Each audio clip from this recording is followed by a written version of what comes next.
कृपया अपने नेत्रों को बंद कर लीजिए।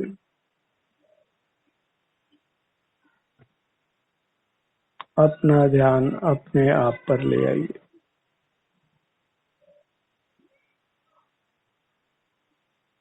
स्वावलंबी बनिए।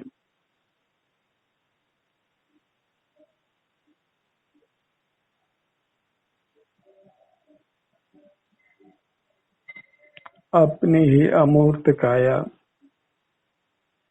जो सिर से पांव तक है, प्राप्त मूर्त शरीर के बराबर है, उसका संवेदन कीजिए। इसी में सुख दुख का परिणाम होता है। अपने सुख की स्थिति को अनुभव में वेदन में लीजिए।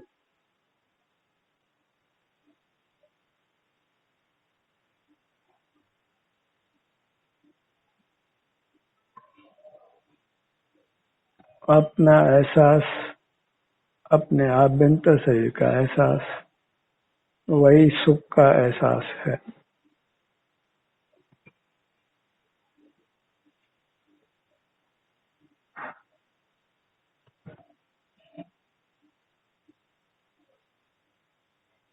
बाहर की दुनिया से संपर्क बनाए रखने की आवश्यकता नहीं है, उसको विषय बनाने की आवश्यकता नहीं है।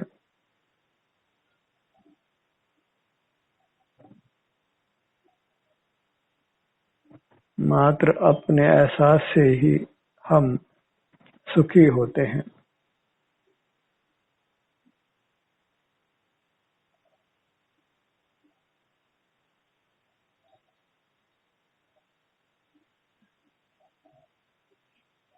इंद्रिय ज्ञान वही वास्तव में दुख उत्पन्न करता है, उसका निरोध कीजिए।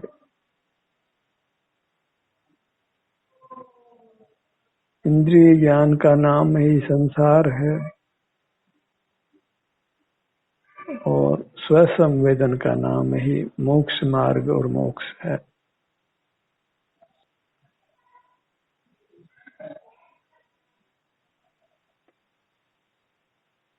अपने स्वास्थ्य की स्थिति को ही निरंतर अनुभव में लेना है। अपने में होने वाले सुख दुख के परिणाम का ही संवेदन करना है।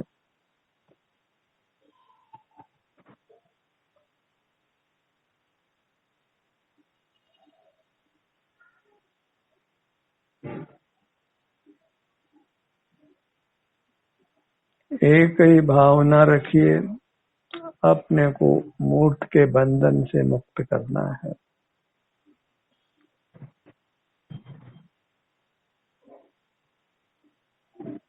स्थूल मूर्त काया तो इंद्रिय गोचर है ही, पर इसमें एक सूक्ष्म कार्मण काया भी है। बहिर्मुख रहने पर प्रति समय सूक्ष्म मूर्त कर्म हमसे बद्ध होता है।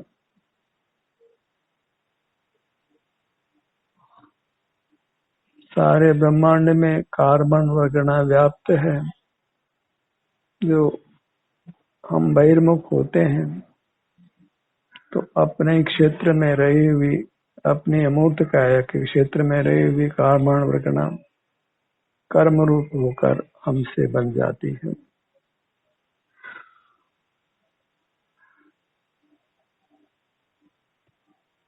कुछ समय स्थिति में रहकर फिर वह उदय में आकर हमारे रूप को बिगाड़ती है, हमारे सुख को नष्ट करती है।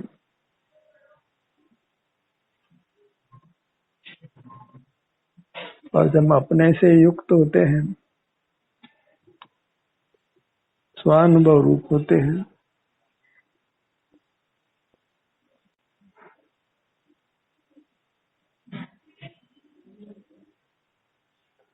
तो वह बद्ध कर्म हमसे पृथक हो जाता है।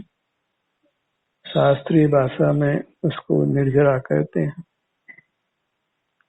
कर्म के आगमन का नाम आश्रव बंध है और कर्म के आने से रुक जाने का नाम संवर है। और कर्म के पृथक हो जाने का नाम निर्जरा है, और सकल कर्मों का पृथक हो जाने का नाम मोक्ष की प्राप्ति है।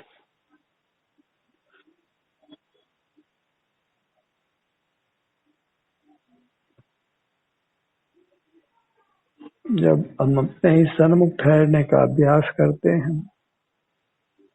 अपना ही संवेदन करते हैं, तो कर्म निर्जरित होता है, पृथक होता है।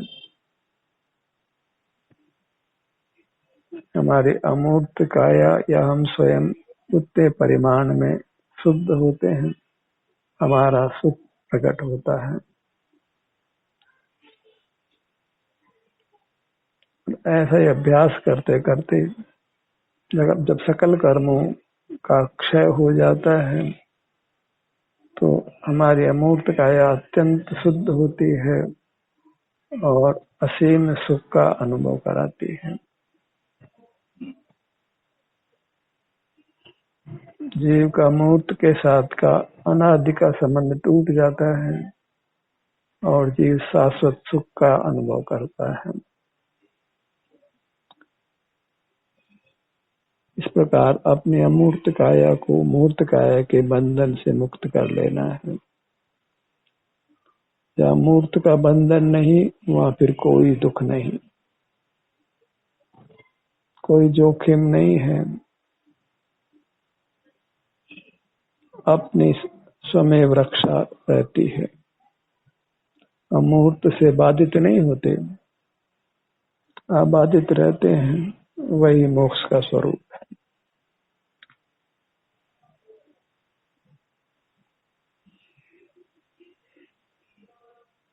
हम जीव हैं और हमारे जीव के अलावा अन्य को हमारे जीव नहीं होने की अपेक्षा अजीव जानो।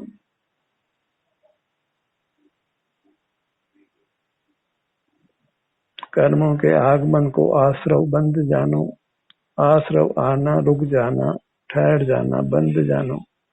कर्मों का आगमन रुक जाना संवर है, और कर्मों का पृथक हो जाना निर्जरा है। संपूर्ण कर्मों का क्षय हो जाना वही मोक्ष है। इतना सा संसार मोक्ष का स्वरूप है। अपने को आश्रव बंध से मुक्त करिए,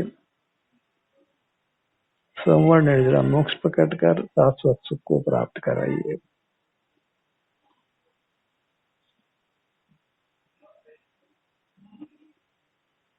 स्वावलंबन से जीव मुक्त होता है और परावलंबन से संसारी।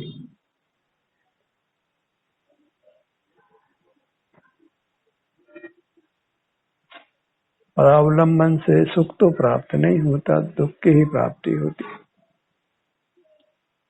क्योंकि परावलंबन के समय स्वावलंबन नहीं होता, अपने सुख स्वभाव का ग्रहण नहीं होता। या तो स्वाधीन रहिए या पराधीन रहिए, तीसरी स्थिति कोई नहीं बनती है।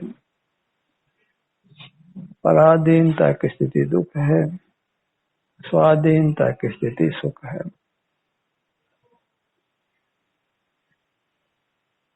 अपने अवलंबन से रहना वह स्वाधीनता है।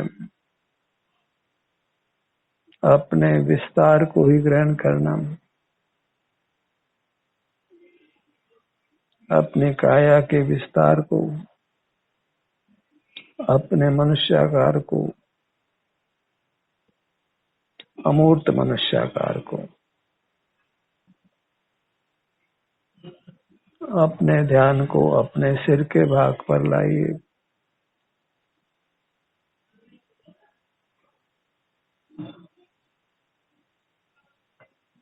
हर अंग में असीम वेदना होना संभवित है और असीम सुख का होना संभवित है।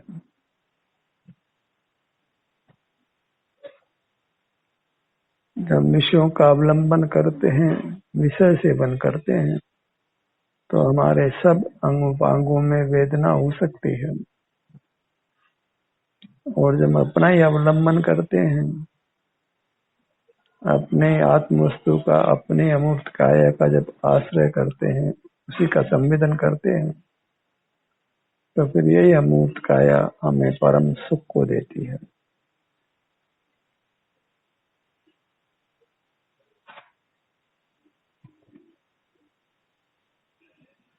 दुख जीव का विभाव है, विपरीत भाव है। सुख जीव का स्वभाव है, स्वयं का रूप है।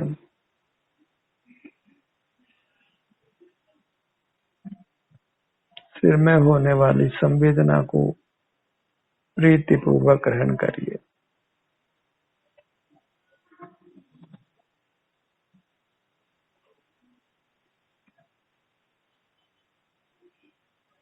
लाट भाग पर आइए।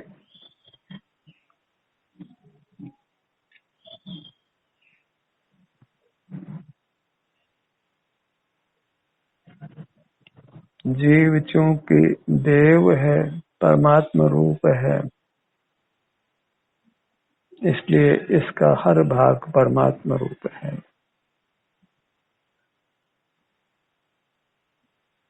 मैं परमात्मा हूँ, ये निर्धार करिए। कर्म के संबंध से ही हम मनुष्य हैं, अन्यथा अपने स्वभाव से हम परमात्मा हैं।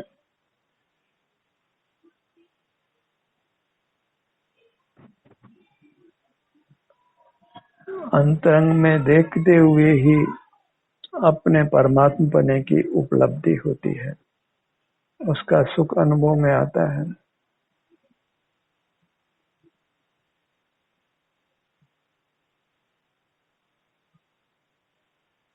मैं परमात्मा हूँ ये विकल्प मात्र नहीं करना है, अपने परमात्मा द्रव्य का, अपने अमूर्त काया का अवलंबन लेना है, आश्रय करना है।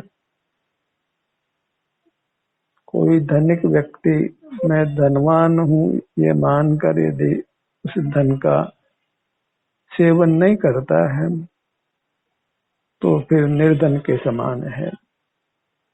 ऐसे ही हम अपने परमात्मा रूप का सेवन नहीं करते हैं, तो फिर हम परमात्मा रूप होकर भी संसारी हैं, दुख का ही अनुभव करते हैं। केवल सुख स्वभावी होना ही पर्याप्त नहीं है, सुख स्वभाव का ग्रहण करना भी आवश्यक है।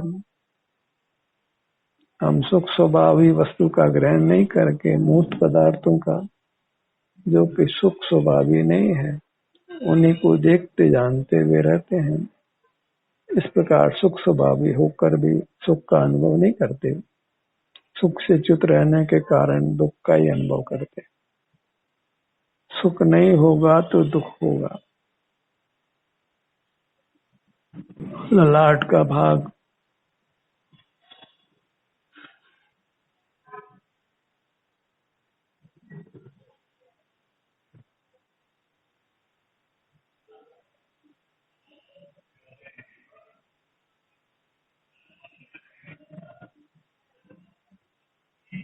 अपने प्रभुत्व का लाभ लीजिए, उससे जुड़कर उसके सुख का अनुभव कीजिए।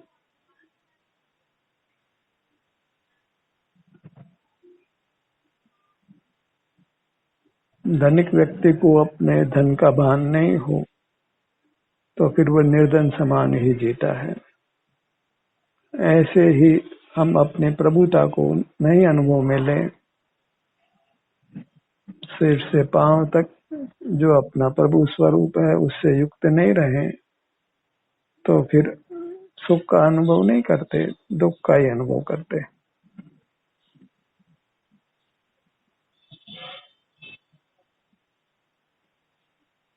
संसार में सुख अल्प है और दुख अत्यंत बहुत है।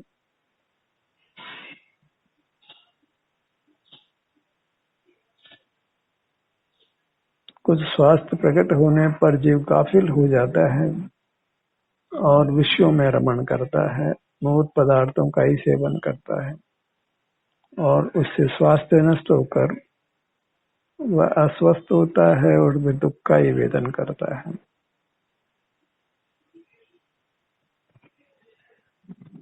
और दुख एक प्रकार का नहीं है।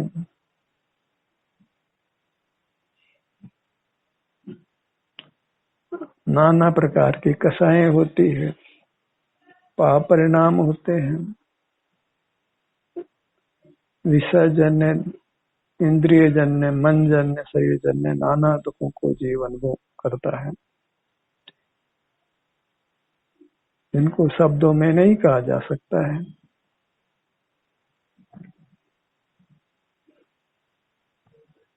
हम आनंद के बने हैं और हमें अपने आनंद से युक्त रहना चाहिए।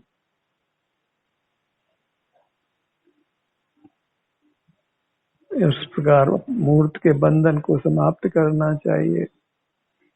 अमूर्त होकर परमात्मा होकर इस लोक में रहना चाहिए।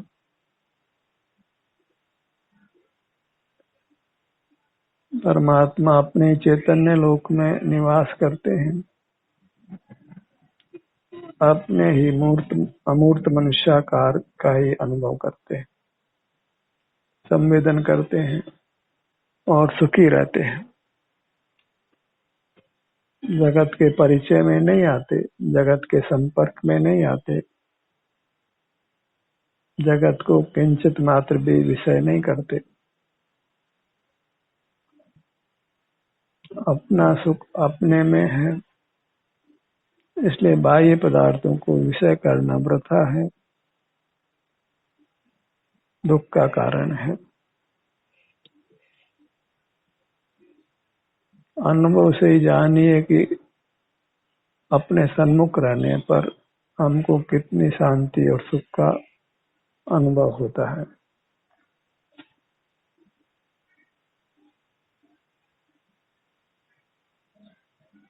हम कषाय रहित होते हैं, किसी प्रकार की निर्बलता नहीं रहती, वेदना नहीं रहती। जब हम अपने सन्मुख रहकर सकल कर्मों का नाश कर देते हैं। स्वर्ण को जब जितनी भी अशुद्धता उसमें है, मिलावट है, उससे पृथक कर दिया जाता है तो फिर वह पूर्ण पीला और कांतिमय रहता है।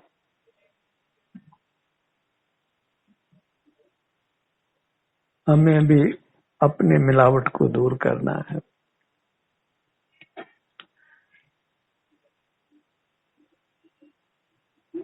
जीव भी एक प्रकार की चैतन्य धातु है, अमूर्त है, सुख की बनी हुई है, पर अनादि से मूर्त में मिली होने से इसका सुख उसके स्वयं के अनुभव में नहीं आता है। बस इस मिलावट को दूर कीजिए। जैसे स्वर्णकार अग्नि के ताप से अशुद्ध स्वर्ण को शुद्ध करता है, ठीक इसी प्रकार ध्यान रूपी ताप से हमने अपने को शुद्ध करना है, मुहूर्त के संबंध से रहित करना है। अपने ध्यान को दोनों भुवों के स्थान पर भूमध्य पर लाइए।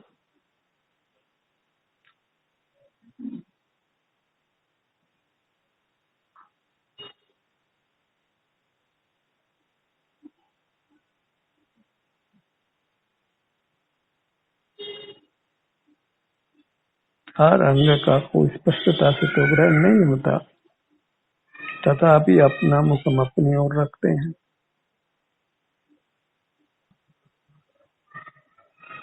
दोनों नेत्र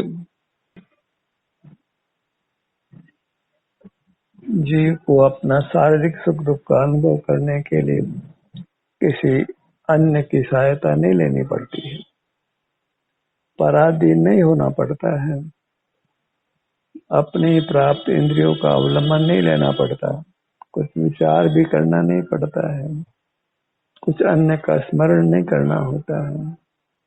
अपने सन्मुख होते ही, अपने किसी भाग के सन्मुख होते ही वहां के स्वास्थ्य की दशा का अनुभव संवेदन हो जाता है और मोक्ष मार्ग बन जाता है। कर्णयुगल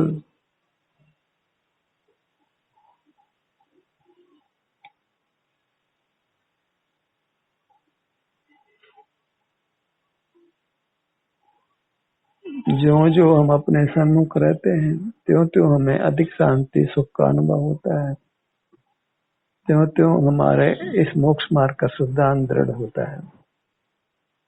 फिर हम अपने अनुभव रूप रहना चाहते हैं, रहने का प्रयत्न करते हैं।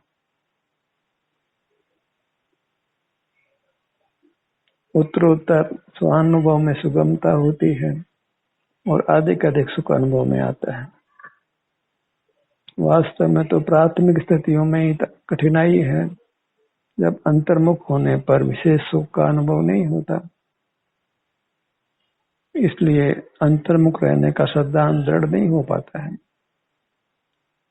जीव बहिर्मुखता को रोक नहीं पाता है।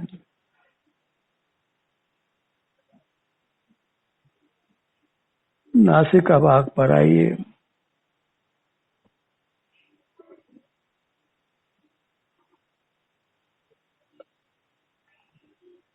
दोनों नथनों का भाग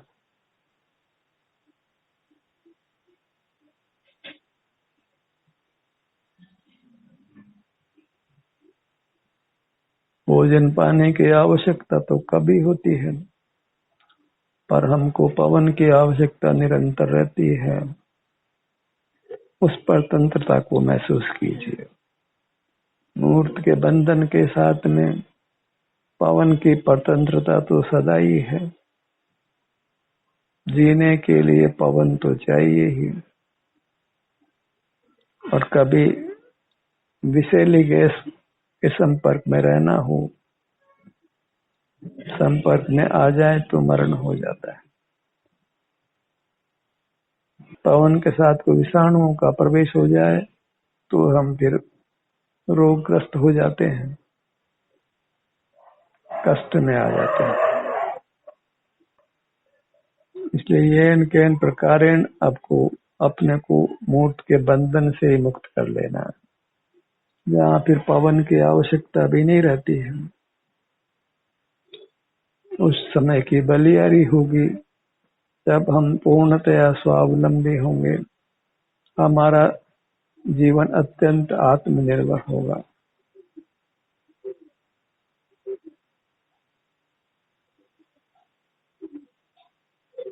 अपने दोनों होठों के भाग पर आइए।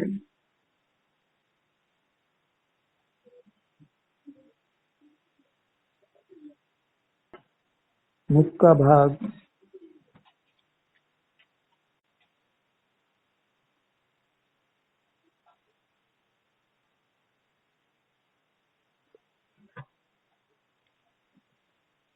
मुख के भीतर को प्रवेश करिए, ध्यान को ले जाइए।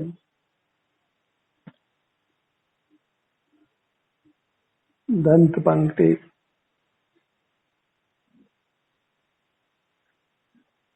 जिह्वा, तालु,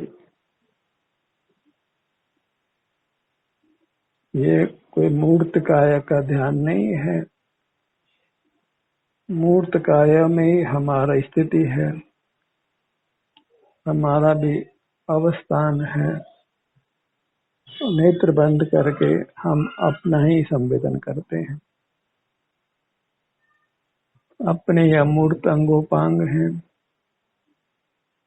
हमारे अमूर्त काया बड़ी होने से, मनुष्याकार होने से, हमारे विभिन्न स्थानों के नाम भी वही हैं जो मूर्त काया के अंगोपांगों के नाम हैं। उन्हीं नामों से, उन्हीं अंगों के नामों से हमारा ग्रहण होता है, हमारा संवेदन होता है। ठुड्डी, दोनों गाल, ठुड्डी से सिर तक मुखमंडल। शब्दों के सुनने में सुख नहीं है, हमारे अंगों के जो नाम है उसका आश्रय कर जब हम अपने अंगों पर पहुंचते हैं, अपने ध्यान को ले जाते हैं, तभी हमें वास्तविक सुख का अनुभव होता है। जब तक इंद्रिय ज्ञान है, उस क्षण में हमको आत्मिक सुख का यथार्थ अनुभव नहीं होता। गर्दन का भाग,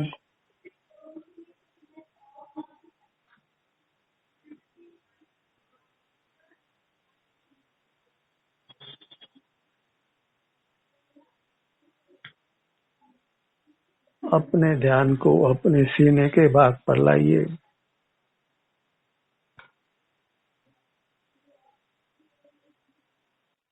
यथासंभव अपने हर भाग पर ठहरने का प्रयत्न कीजिए।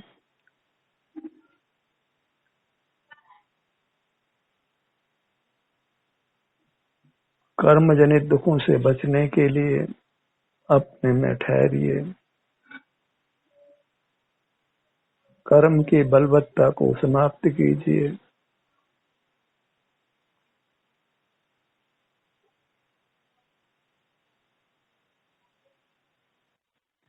सारे जगत को ये मूर्त कर्म ही नचाता है। कोई विरल जीव ही अपना अवलंबन कर मूर्त कर्मों की स्वतंत्रता से मुक्त होता है।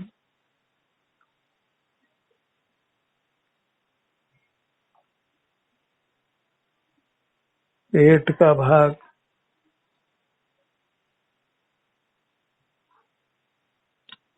जब हम अपने अंगों का अवलंबन लेते हैं तो हमारे अंग फिर स्वस्थ होने लगते हैं, स्वस्थ रहते हैं और सुख का अनुभव कराते हैं। शरीर में वेदना इष्ट नहीं हो, किसी भाग में वेदना इष्ट नहीं हो तो अंतर्मुख होकर के अपने सब भागों का अवलंबन बारी बारी से लीजिए और इस प्रकार सुख शांति का, स्वास्थ्य का अनुभव करिए। और इस सुख के अनुभव में किसी धन की भी आवश्यकता नहीं है, किसी अन्य के सहयोग की आवश्यकता नहीं है, अन्य के संग की आवश्यकता नहीं है। अत्यंत एकाकी आनंदमय जीवन है। पीठ के भाग पर आइए, दोनों भुजाएं, दोनों पैर, पगतली से सिर तक ये परमात्मा की मूर्ति है। किसी भिन्न परमात्मा की आराधना से मोक्ष मार्ग नहीं बनता है। अपनी आराधना से, अपने संवेदन से सुख की प्राप्ति है, मोक्ष की प्राप्ति है। यही अभ्यास निरंतर करिए, अपने को शाश्वत सुख प्राप्त कराइए। ध्यान का सत्र यही समाप्त होता है। आपकी सहभागिता के लिए धन्यवाद।